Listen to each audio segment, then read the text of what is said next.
Hi, everybody. We have another award to present, and this is a really special one to present because this year, as we've mentioned earlier in the day, we celebrate 10 years since EAN, the nonprofit organization, was formed to serve the network. And quite simply, EAN would not exist and we would not be here today were it not for the inspiring founding vision and the incredible ongoing dedication and generosity of Anne and Arthur Berndt. This award we have given out annually since 2013, and it has felt all the more poignant to award it each year since Anne's passing in 2017. The Anne and Arthur Berndt Award was created in 2013 to honor network members who, like Anne throughout her life, and like Arthur to this day, have demonstrated vision, leadership, and commitment to creating a renewable energy future for Vermont. It is awarded annually to individuals or organizations that have shown bold leadership in support of efforts to transform Vermont's energy system towards one based on efficiency and renewable energy.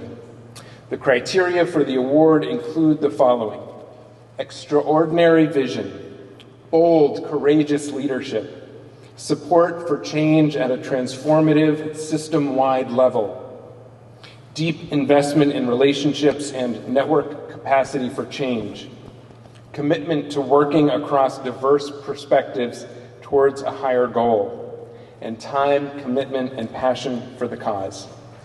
To present this year's award, I would like to invite EAN board member Richard Cowart and EAN board advisor Gabrielle Stebbins to the podium. Thank you. So I wear two hats. I'm a managing consultant with Energy Futures Group, and I'm also a state rep. And the individual who was winning this year, I can only say, wearing both my hats exhibits all of these phenomenal traits. The trait that I suppose most exemplifies this individual is steadiness at the helm for me, and a methodical nature. One of the things he worked on this past year, by the time he presented it to his team, it was on the 8th or 7th version of the draft of what he was working on. This individual has worked incredibly hard across aisles with many different stakeholders, patiently, thoughtfully, to bring broadband across Vermont. We know broadband is a huge part of what we need for a strategic electrified future, to address the Global Warming Solutions Act, to work on a clean heat standard. And while it does take a network to bring a lot of this through, it often takes someone willing to just put so much time and effort behind the scenes. And so I'm incredibly honored, and I only hope I can do a 10th of what he has done. Tim Briglin, Chair of House Natural Resources Energy Committee. And Rich is next.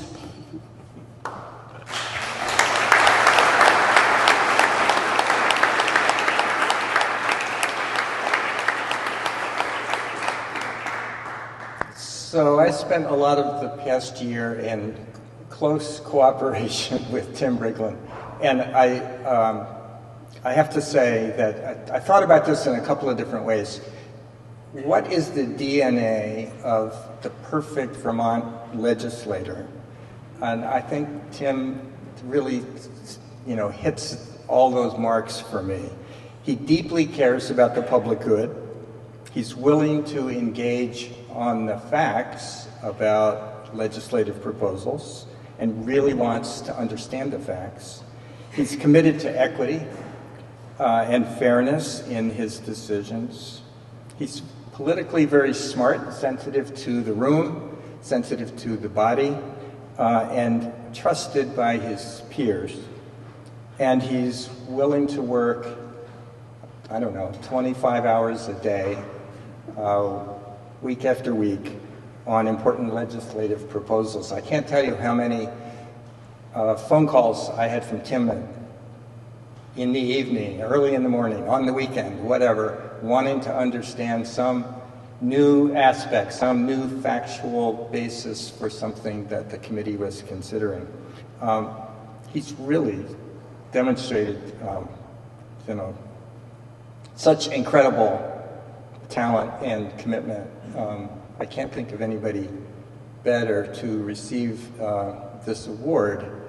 And, one more thing. How many people in this room know the movie The Princess Bride? Okay, enough people. So you remember all those episodes in The Princess Bride where some incredible obstacle would be put in front of Wesley, and he would surmount the obstacle and go on to the next thing. And the guys up front would turn around and they would say, "Who is that guy? How does he do this?" He keeps surmounting obstacles and powering through. And I kind of, during the last year, felt that was Tim Briglin.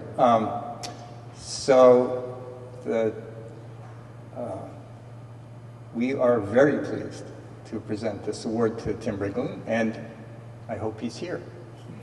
There you go.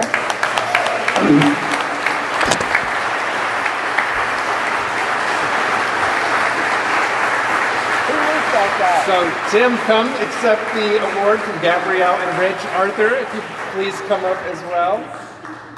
And then, thank you. Okay. Thank you.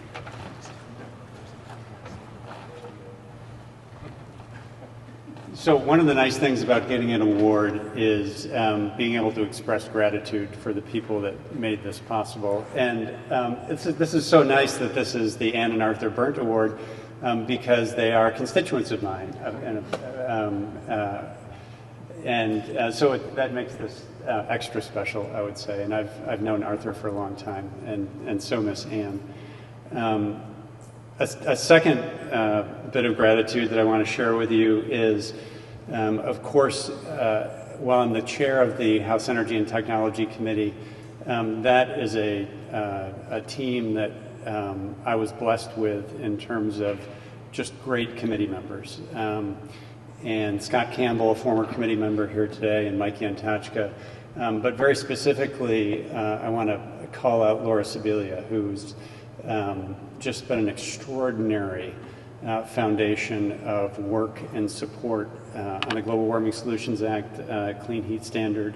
The work of that committee and the work that I've done in the legislature would not have happened without Laura. So I want to recognize her. I know she was here, and I can't see 10 feet beyond this podium right now, but I want to make sure that she's called out. And the final thing that I want to express gratitude for, earlier this week we had a meeting of the Climate Caucus, and there were, gosh, I don't know how many new legislators or who are going to be new legislators. And one of the things that I'd shared with them is one of the challenges about being a member of the Vermont legislature is we don't have policy staff.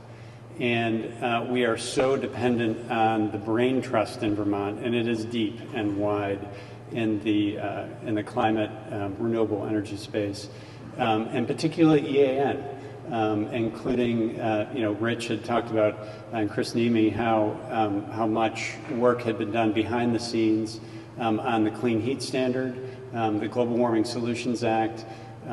Legislators rely on particularly organizations like EAN.